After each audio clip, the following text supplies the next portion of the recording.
അമേരിക്കയും ഇസ്രയേലുമായുള്ള യുദ്ധം കടുക്കുന്നതിനിടെ ഇറാനിൽ ആഭ്യന്തര അധികാര തർക്കം രൂക്ഷമാകുന്നു. രാജ്യത്തിന്റെ ഔദ്യോഗിക പ്രസിഡന്റ് മസൂദ് പെസഷ്കിയാനെ പൂർണ്ണമായും അവഗണിച്ച് ശക്തമായ അർദ്ധസൈനിക വിഭാഗമായ ഇസ്ലാമിക് റവല്യൂഷണറി ഗാർഡ് കോർപ്സ് ഭരണ നിയന്ത്രണം ഏറ്റെടുത്തതായി റിപ്പോർട്ടുകൾ. ഇറാൻ ഇന്റർനാഷണൽ പുറത്തുവിട്ട വിവരങ്ങൾ പ്രകാരം ഇറാൻ ഇപ്പോൾ ഒരു സൈനിക കൗൺസിലിന്റെ നേരിട്ടുള്ള നിയന്ത്രണത്തിലാണ്. മിതവാദി എന്നറിയപ്പെടുന്ന പ്രസിഡന്റ് മസൂദ് പെസഷ്കിയാൻ നിലവിൽ കടുത്ത രാഷ്ട്രീയ പ്രതിസന്ധിയിലാണ്. ഭരണപരമായ സുപ്രധാന തീരുമാനങ്ങളിൽ നിന്നും അദ്ദേഹത്തെ IRGC മാറ്റി നിർത്തിയിരിക്കുകയാണ്. വിദേശ രാജ്യങ്ങളുമായി ചർച്ചയ്ക്ക് തയ്യാറുള്ള മിതവാദി നേതാക്കളുമായി അമേരിക്കൻ പ്രസിഡന്റ് ഡൊണാൾഡ് ട്രംപ് ചർച്ച നടത്തുന്നുണ്ടെന്ന സൂചനകൾ പുറത്തു വന്നിരുന്നെങ്കിലും ഇറാനിൽ ഇപ്പോൾ ആര് ഭരിക്കുന്നു എന്ന ചോദ്യം അവശേഷിക്കുകയാണ്. സുപ്രധാന നിയമനങ്ങളിലും തീരുമാനങ്ങളിലും IRGC മേധാവി അഹമ്മദ് വാഹിദി പിടിമുറുക്കിയതോടെ പ്രസിഡന്റ് വെറും കാഴ്ചക്കാരനായി മാറിയിരിക്കുകയാണ്. യുദ്ധത്തിന്റെ ആദ്യ ദിനങ്ങളിൽ ആയത്തുള്ള അലി ഖമേനിയും ഉയർന്ന നേതാക്കളും കൊല്ലപ്പെട്ടതിനെ തുടർന്ന് അദ്ദേഹത്തിന്റെ മകൻ മുജ്തബ ഖമേനി പുതിയ പരമാധികാര നേതാവായി പ്രഖ്യാപിച്ചിരുന്നു. എന്നാൽ പ്രഖ്യാപനത്തിനു ശേഷം മുജ്തബയെ ആരും നേരിട്ട് കണ്ടിട്ടില്ല. അദ്ദേഹത്തിന്റെ സന്ദേശങ്ങൾ TV-യിലൂടെ വായിക്കുക മാത്രമാണ് ചെയ്യുന്നത്.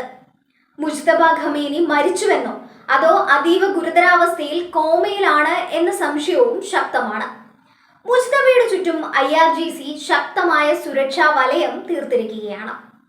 പ്രസിഡന്റിന് പോലും അദ്ദേഹത്തെ കാണാൻ അനുവാദമില്ല. ഭരണകൂടത്തിന്റെ ഔദ്യോഗിക റിപ്പോർട്ടുകൾ പോലും പരമാധികാര നേതാവിലേക്ക് എത്താതിരിക്കാൻ IRGC ജാഗ്രത പാലിക്കുന്നുമുണ്ട്. ഇറാൻ സൈന്യത്തിൽ നിന്ന് സ്വതന്ത്രമായി പ്രവർത്തിക്കുന്ന IRGC നിലവിൽ രാജ്യത്തിന്റെ രഹസ്യാന്വേഷണ വിഭാഗം ഉൾപ്പെടെയുള്ള സുപ്രധാന മേഖലകൾ കൈക്കലാക്കി. ഇന്റലിജൻസ് മന്ത്രിയായി ഹൊസൈൻ ദെഹ്ഗാനെ നിയമിക്കാനുള്ള പ്രസിഡന്റിന്റെ നീക്കം IRGC തടഞ്ഞു.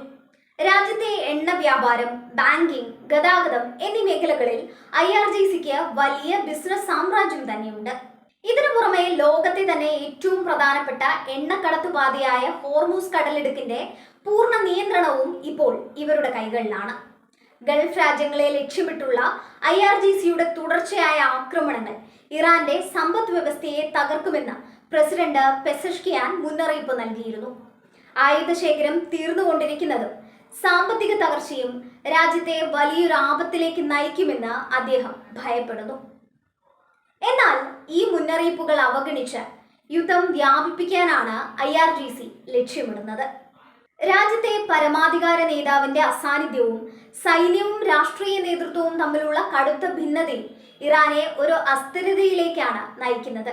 നിലവിൽ ഇറാനിലെ യഥാർത്ഥ ഭരണാധികാരികൾ IRGC ആണെന്ന് ഈ റിപ്പോർട്ടുകൾ ഉറപ്പിക്കുന്നു.